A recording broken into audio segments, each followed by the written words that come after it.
नाजरीन, आज मैं मौजूद हूं SDPO दरख्शां के ऑफिस में।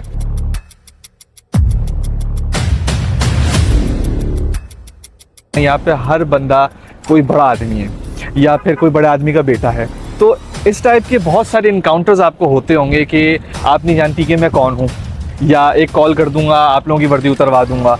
इस पर आप लोग किस तरह से टैकल करते हैं? क्योंकि हमारी आवाम कह सकते हैं कि कोऑपरेटिव इतनी नहीं है जितनी होनी चाहिए।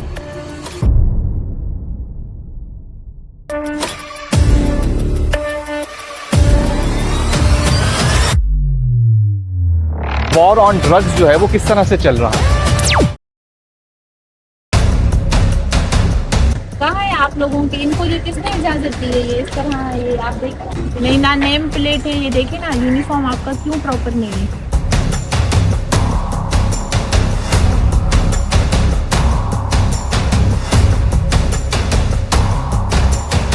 पुलिस की ना दोस्ती अच्छी ना दुश्मनी अच्छी, इससे हम कैसे बाहर निकलें? अच्छा, बहुत सारे पुलिस ऑफिसर्स, कुछ लोग मिसकंडक्ट के भी शिकार होते हैं, तो उस पर कोई फौरी रैपिडली एक्शन होता है?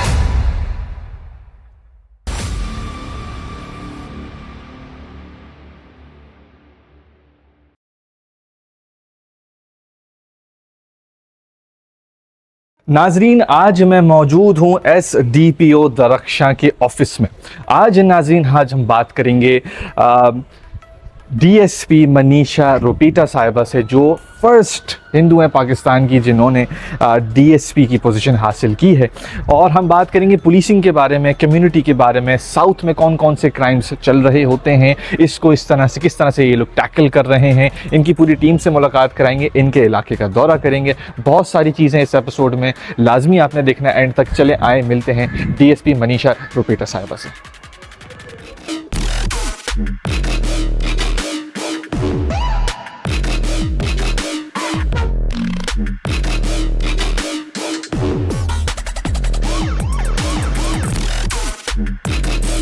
एक ऐसी जगह से बिलोंग होना जहाँ पे औरतों को, वुमेंस को थोड़ा सा सप्रेस किया जाता है जब एजुकेशन के हवाले से बात आती है, वहाँ से आपने 152 में से 16th पोजीशन हासिल की। और फिर साथ साथ आप जैकोबाबाद से ताल्लुक़ रखती हैं, एक हिंदू परिवार में आपका ताल्लुक़ है, और वहाँ से आपकी जो वालिद हैं टीनेज की उम्र में वो दुनिया से फ़ानी हो गए, और आपकी वालिदा ने सब कुछ जोड़े रखा।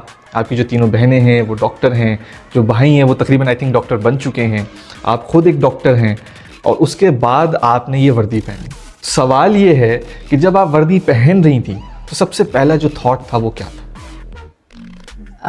सबसे पहले तो मैं यही कहती हूँ हमेशा कि always like people say that you must be proud of your self, लेकिन इस प्राइड के साथ जो रिस्पॉन्सिबिलिटी महसूस होती है that is more overwhelming than any other feeling in the world. मैंने जब ये वर्दी पहनी तो उस दिन जो मुझे रिस्पॉन्सिबिलिटी महसूस हुई, मुझे नहीं लगता कि इस लेवल की रिस्पॉन्सिबिलिटी मैंने कभी लाइफ में फ़ील की होगी, बिकॉज आई बिलीव कि this uniform comes with a lot of responsibility. क्योंकि जब मैंने वर्दी पहन ली तो अब मैं सिर्फ खुद को रिप्रेजेंट नहीं करती, मेरे एक्शंस, मेरी एक एक चीज़ जो है वो पूरे डिपार्टमेंट को रिप्रेजेंट करती है। वो उस हर लड़की को रिप्रेजेंट करती है जिसकी आंखों में बहुत बड़े ख्वाब हैं। वो उस हर घर को रिप्रेजेंट करती है जो कि हिचकिचाते हैं अपनी लड़कियों को एजुकेशन देने में, और अगर दे देते हैं तो फिर उसका कॉन्सिक्वेंस क्या होगा। और मैं समझती हूँ कि ये वर्दी उस हर पाकिस्तानी को भी रिप्रेजेंट करती है जो इस चीज़ में हम लोग बहुत हेजिटेट होते हैं कि क्या हमें इन डिपार्टमेंट्स में आना चाहिए या नहीं।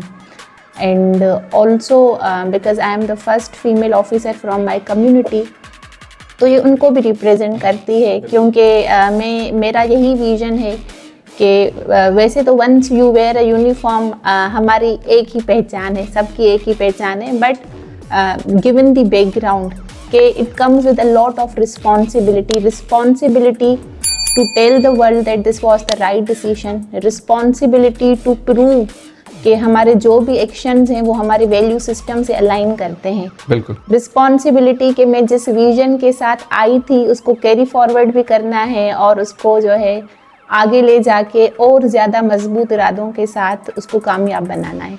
तो मेरी यही फीलिंग्स है इस वर्दी के बाद। अच्छा, और सबसे पहली पोस्टिंग क्या थी आपकी? सबसे पहले तो मेरी यूटी शिफ्ट थी, मेरी डिस्ट्रिक्ट अटैचमेंट थी लियारी में, डिस्ट्रिक्ट सिटी में।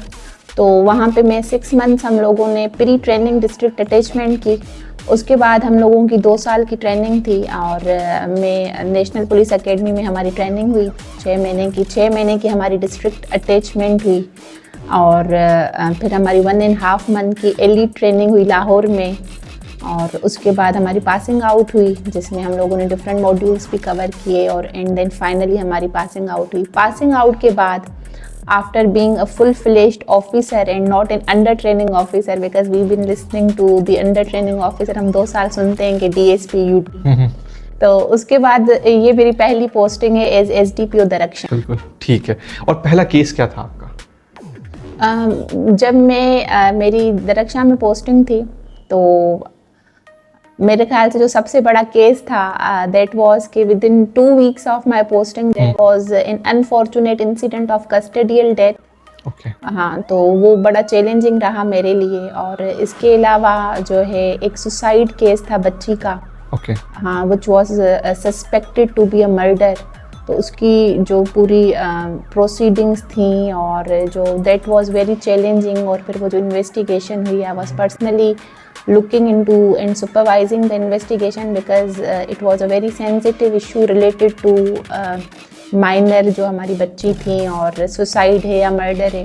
तो वो बड़ा चैलेंजिंग, मतलब इस तरह के 3-4 मर्डर केसेस थे। अच्छा, शुरुआत में आपको ये शुरुआत में ही, मतलब my posting and my experiences started with all these challenging cases. तो हम लोग जो ये कहा जाता है कि हम लोग जो बिल्कुल बाद में सीनियर होकर चीज़ें देखते हैं एसएसपी, वो मैंने सारी शुरू में देख ली। तो but it was a great learning experience कि इन चीज़ों को कैसे मैनेज करना है, किस तरह से how to respond to the situation. So it was a great learning experience overall. ठीक ठीक। अच्छा, जो एसडीपीओ हैं उसकी जीडी क्या होता है? Sub divisional police officer. और वो उसमें हम लोगों के पास अभी यहाँ पे मेरे जो अंडर हैं वो 2 पुलिस स्टेशन। ओके। एक थाना दरख्शां और दूसरा थाना साहिल। ठीक है। तो आप जो सी व्यू से लेके आप पूरा फेज 8 देखते हैं, ये पूरा दरख्शां सब डिवीजन है। ओके जी।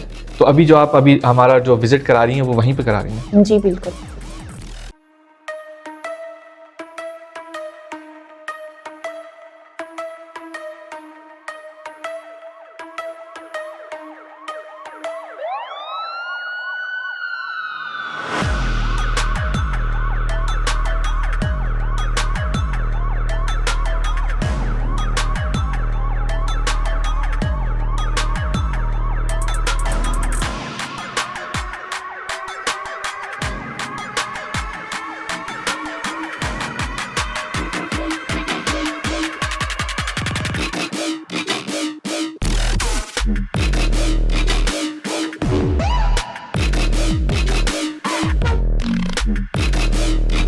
अच्छा, आप एक ऐसी जगह की एसडीपीओ बनी है जहाँ पे फ्रैंकली स्पीकिंग आसान लफ्ज़ों में यहाँ पे हर बंदा कोई बड़ा आदमी है या फिर कोई बड़े आदमी का बेटा है।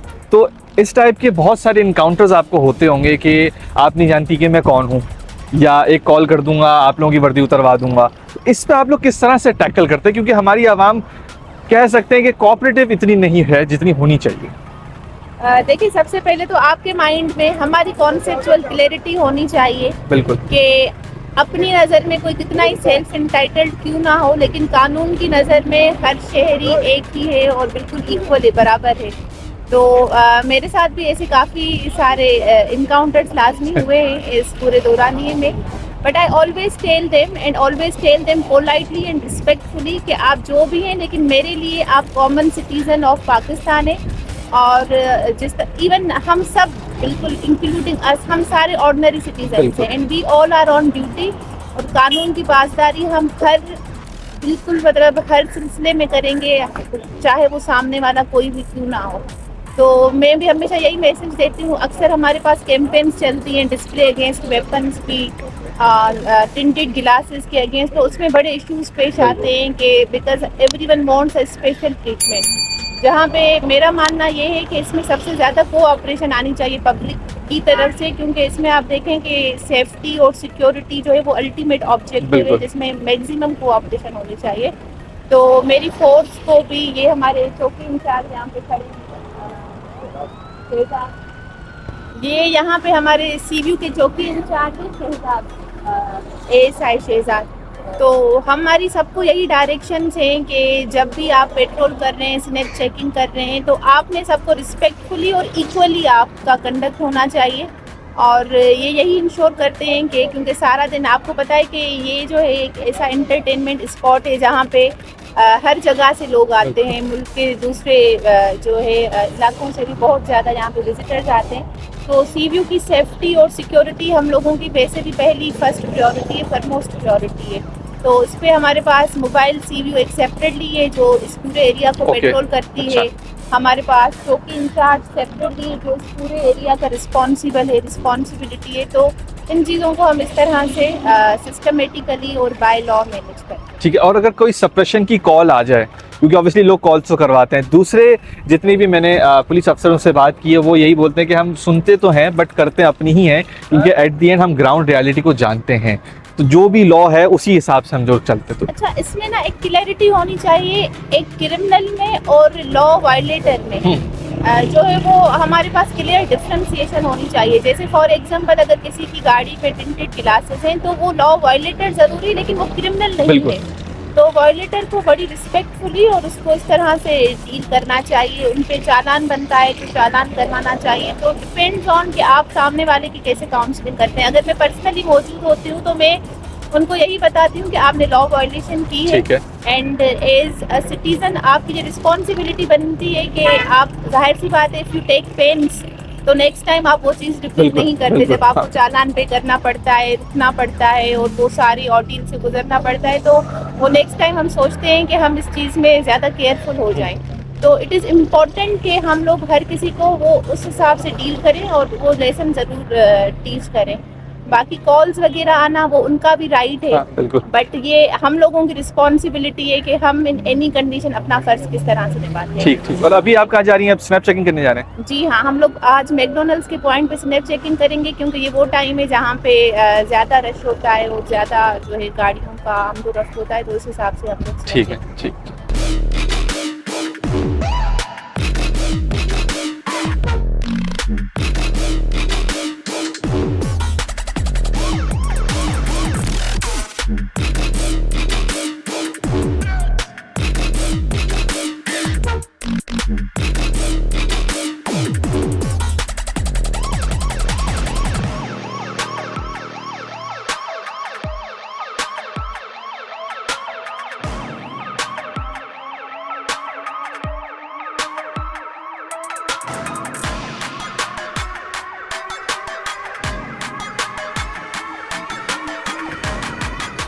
अच्छा, आपके जो पूरा एरिया है, क्योंकि इसमें वेल ऑफ लोग हैं, तो वेल ऑफ लोग अनफॉर्चुनेटली ड्रग्स का भी बहुत आसानी से शिकार होते हैं, तो आप लोगों का वॉर ऑन ड्रग्स जो है वो किस तरह से चल रहा है? हमारे पास अभी स्पेशल क्रैकडाउन चल रहा है नारकोटिक्स के ऊपर। स्पेशली जो हमारे पास ये पूरी लिस्ट आती है जिसपे हम लोगों को मीटिंग्स होती हैं, परफॉर्मेंस इवेल्युएशन होती है, और स्पेशली साउथ में आजकल जो है ये हमारी टॉप प्रायोरिटी एरियाज़ में है कि हम लोग पे और ड्रग डीलर्स पे काम करें। और हमारी मेन होती है कि डीलर्स पे काम किया जाए, ना कि कंज्यूमर्स पे। और इसी मद में जो है लास्ट 2 वीक्स में हम लोगों ने 3 मेन नार्कोटिक सप्लायर जो कि एजुकेशनल इंस्टीट्यूशन में जिनका था कि वो सप्लाई करते हैं और दरअसल के सब डिवीज़न में ऑपरेट करते हैं, हमने 3 मेन डीलर, मतलब पूरा जो ग्रुप था उन पे हम लोगों ने ब्रेकडाउन किया है, उनको हमारे पास अरेस्ट हुए। इसके अलावा जो पैरेलल हमारे पास चलते रहते हैं, अगर आइस चर्च, वो भी हमारे पास अरेस्ट होते रहते हैं। और इससे जो है मुतलिक मेरा एक और भी इसमें हमेशा इनपुट रहा है कि इंस्टीट्यूट ऑफ के ये तो चले हम लोगों की एक पुलिसिंग एक्टिविटी है कि हम लोग नार्कोटिक डीलर को अरेस्ट कर लें, लेकिन वो अवेयरनेस के ड्रग्स कितने हार्मफुल हैं, स्पेशली फॉर हमारी जो यंग जनरेशन है, उस पर एक कैंपेन शुरू होने चाहिए। तो इसमें मैं कोशिश करती हूँ कि हमारी एजुकेशनल इंस्टीट्यूशंस जो हैं, जितने भी हमारे पास जो वेलफेयर ऑर्गेनाइजेशंस काम कर रही हैं, तो मैं आई ऑलवेज रिक्वेस्ट देम कि आप ये टॉपिक ज़रूर इस चीज़ पे काम करें। आप हमारे ज़रिए जो है ये एक अवेयरनेस दें लोगों को कि क्यों ड्रग हार्मफुल हैं और इनका यूजेज जो है हमारे टीनेजर्स में, हमारे यंग जनरेशन में ख़त्म होना चाहिए, क्योंकि ये यंग जनरेशन ये जो असासे हैं हमारे। बिल्कुल। और इसी चीज़ को मद्देनज़र रखते हुए स्पेशली जो हमारे वर्दी एसएसपी साउथ हैं sir majeure, his priority area इसके नारकोटिक्स पे ज़रूर काम किया जाए और Okay. हमें हर वीक में इसकी परफॉर्मेंस देनी पड़ती है कि आज इस हफ्ते में हमने क्या काम किया है इस पे। ठीक तो दैट इज़ गोइंग साइमल्टेनियसली, हम उसको बड़ा प्रायोरिटाइज करते हैं। ठीक है। और इस वक्त जो एक्शन चल रहा है अभी जैसा ट्रैफिक पुलिस वाले आपके साथ जॉइंटली काम कर रहे हैं, तो सवाल ये है कि जो फेक नंबर प्लेट्स होते हैं या फिर जो दूसरी जो अभी जो नए नंबर प्लेट्स पे अभी आई है वो सारी चीज़ें, इस पे क्या मूवमेंट चल रही है आप लोगों की? इसकी फेक नंबर प्लेट्स पे हमारे पास काफ़ी टाइम से कैंपेन चल रही है, स्पेशली जितनी प्राइवेट गाड़ी है फेक नंबर प्लेट्स पे हमारी ज़ीरो टॉलरेंस पॉलिसी है। अच्छा, ठीक है। और उस पर लास्ट मंथ ही हमारे पास काफ़ी FIRs भी हुई हैं और हमने उस पर बड़े अवेयरनेस कैंपेन भी चलाई है ताकि लोगों में अवेयरनेस आए कि क्यों फेक नंबर प्लेट्स उनको ये इलीगल है usages of fake number plate display against weapon. तो उसमें हम लोगों ने काफ़ी अवेयरनेस कैंपेन चलाई है और उसमें हम लोगों ने एक्शन भी लिया है। ठीक है। और अगर आप लास्ट मंथ की FIRs निकालेंगे तो आपको ज़्यादा FIRs मिलेंगे। ओके। अच्छा, स्नैप चेकिंग का मोटिव क्या होता है? क्यों ये चौराहे चौराहे पे स्नैप चेकिंग की जाती है? इसका मेन पर्पस यही होता है कि जो भी सस्पिशियस गाड़ियां हैं उनको चेक किया जाए, क्योंकि देखें आप, हमने पास्ट में पहले तो ये होता था कि मोटरसाइकिल पे वारदातें होती हैं, लेकिन अभी जो है वो गाड़ियां इस्तेमाल होती हैं as a source of committing crime. तो इसीलिए गाड़ियों को लाजमी चेक किया जाता है, मोटरसाइकिल्स को, तो उससे वेरिफिकेशन हो जाती है कि कोई इसमें सस्पिशियस एक्टिविटी तो नहीं है, चोरी की गाड़ी तो नहीं है, आया कि वो डॉक्यूमेंट्स जो हैं वो लीगल होल्डर हैं या नहीं है, इसके अलावा कोई इलीगल एक्टिविटी तो नहीं हो रही, कोई असला तो नहीं है। ओके। स्पेशली ये सारी चीज़ें देखने के लिए कि कोई वेपन या इस तरह की कोई चीज़ मौजूद है। ठीक है। तो इसका मेन पर्पस यही होता है। पर्पस ये होता है, ठीक है। और दूसरा यही है कि पुलिस विजिबिलिटी है, लाजमी चेक करने से जो है वो वारदातें कम होती हैं। हमारे पास स्नैप चेकिंग के ड्यूरिंग ही डकैत पकड़े गए हैं, स्ट्रीट क्रिमिनल्स पकड़े गए हैं, तो this is the main activity जो पुलिस लाजमी इंश्योर करती है कि की जाए हर, यानी कि इफेक्टिव बहुत है वो। जी। ओके, ठीक। और अभी हम जा रहे हैं आपके थाने की तरफ। ओके, थाने की तरफ। ठीक।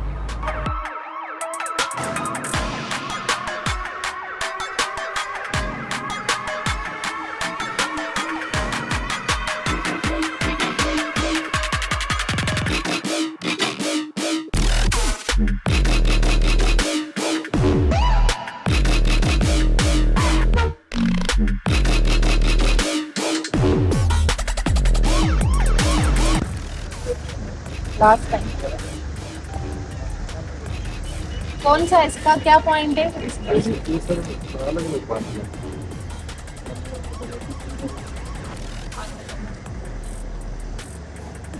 कहाँ है आप लोगों के? इनको ये किसने इजाजत दी है ये इस तरह? ये आप देखें ना, मेरी बेटी की हालत नवाज क्या है? नहीं ना नेम प्लेट है, ये देखे ना, यूनिफॉर्म आपका क्यों प्रॉपर नहीं है?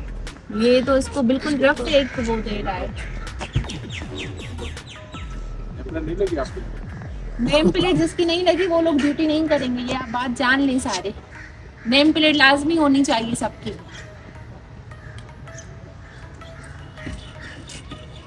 आपकी भी नेम प्लेट नहीं है, क्या नाम है आपका? मोहम्मद अकमल।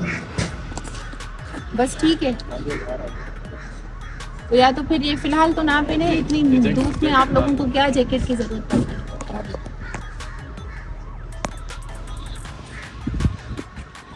क्या नाम है आपका? नदीम खान। नदीम, इतनी सर्दी वैसे है नहीं, यूनिफॉर्म का ये क्यों हाल बनाया है? सर्दी या नहीं तो है, अगर आप लोग पहन रहे हैं तो फिर इसमें नेम प्लेट तो लगा दे। जी सर लगा होता है, लेकिन आज फर्स्ट टाइम नहीं। आपकी भी नहीं है? ये नहीं बनवा है। कौन सा खान है? नाम मुझे सिर्फ खान याद है। साहिब खान। साहिब खान।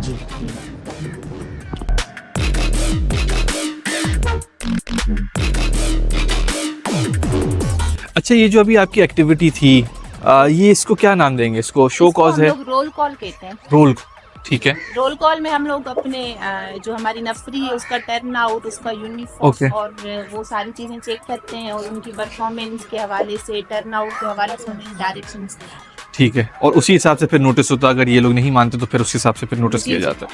ठीक है, अच्छा ये भी ज़रा बताएं कि जो गैप है आवाम के अंदर और पुलिस के बीच में, जो गैप है उसको किस तरह से ब्रिज किया जा रहा है, क्योंकि आवाम कभी कभार डरती है, कभी कभार मजाक उड़ाती है, कभी कभार वो समझती है कि ये हमारे जैसे नहीं है, नेगेटिव हो जाती है, उसको हम किस तरह से गैप को फिल करें?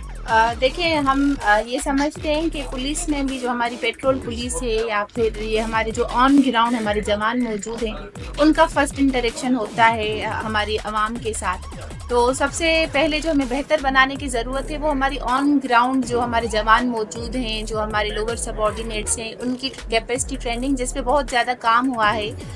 सिंध पुलिस ने बहुत कैपेसिटी बिल्डिंग सेशंस करवाएं, ट्रेनिंग्स करवाएं, और उनकी ट्रेनिंग को बहुत ज़्यादा तवज्जो दी जाती है ताकि इनको पता चले कि किस तरह से पब्लिक डीलिंग करनी है। और वो आपको जो है अभी एक नया इम्प्रूवमेंट, एक नई वेव ऑफ पब्लिक डीलिंग नज़र भी आती है। बिल्कुल बिल्कुल, काफ़ी रिस्पेक्टफुल और काफ़ी, और इसमें ये समझने की बात भी ज़रूरी है कि हम लोग वो जो हमारी प्री कंसीव्ड नोशंस हैं पुलिस के हवाले से, वो नेगेटिव परसेप्शन हमने इतना कैरी किया है कि हम शायद अभी चेंज को अडॉप्ट नहीं करना चाहते। बिल्कुल। मेरा मानना ये है कि हमारा डिपार्टमेंट चेंज हो रहा है, पुलिस चेंज हो रही है, अभी आवाम को ज़रूरत है कि वो उसमें एक्सेप्टेंस लाए। और हम लोग कोशिश करते हैं कि हम लोग कम्युनिटी जितने भी प्रोजेक्ट्स हैं उन इनिशिएटिव्स में इक्वली पार्टिसिपेट करें। और कम्युनिटी इनिशिएटिव्स में, ताकि ज़्यादा से ज़्यादा हमारी पब्लिक इंगेजमेंट होगी तो पब्लिक को पता चलेगा। अभी लास्ट टाइम हमारे पास दरख्शा में जो है स्टूडेंट्स की ए लेवल्स ओ लेवल्स की एक इंटर्नशिप प्रोग्राम हुआ था CPLC के साथ, ताकि उनको पता चले कि पुलिस किस तरह से काम करती है।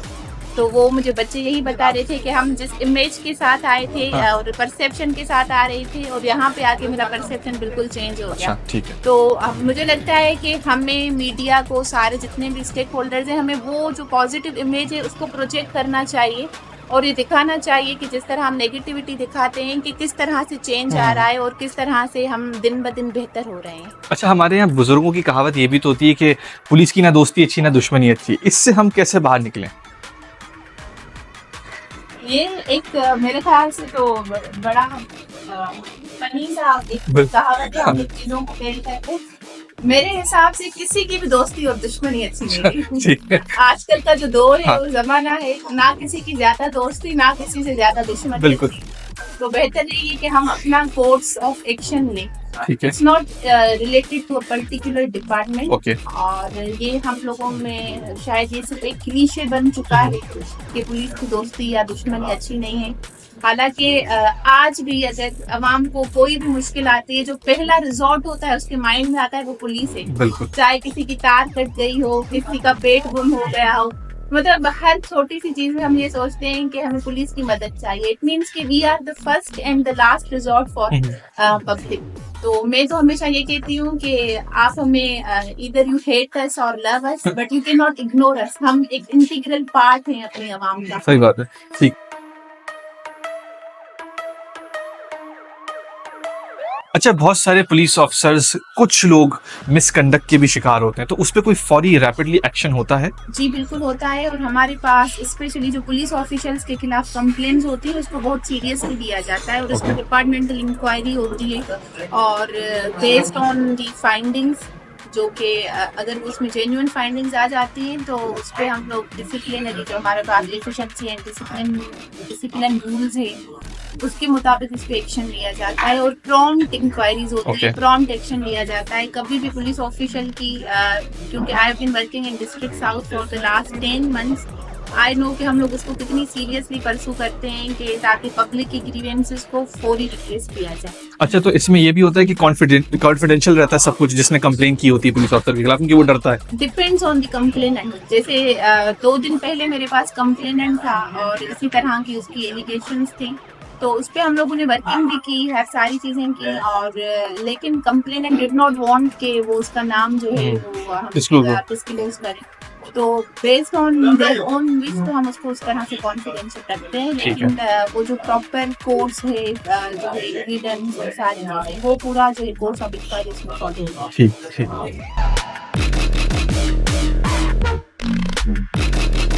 अच्छा, जाते जाते ये भी ज़रा बताएं कि 65% ऑफ द पूरे पाकिस्तान की पॉपुलेशन वो यूथ है, और उसके अंदर भी जो मेजॉरिटी है वो वुमेन है। लेकिन वुमेन जो है वो अनफॉर्चुनेटली वो पुलिसिंग की तरफ नहीं आती है। वो स्क्रोलिंग कर लेंगी, वो हाउस होल्ड के चोर्स कर लेंगी, बट वो यहाँ तक नहीं आती। क्यों ज़रूरत है वुमेन्स को फोर्स में आने के लिए, पहले ये बताएं, और ये जो पूरा कोटा है वो उसको फिल करने की क्यों ज़रूरत है? जी, सबसे पहले तो मैं इस चीज़ से एग्री नहीं करती कि वो आना नहीं चाहती या वो हाउस चोर्स करती है। मुझे लगता है कि हम वो अपॉर्चुनिटीज़ नहीं देते उन्हें। तो we need to correct this mindset कि वो आना नहीं चाह रही।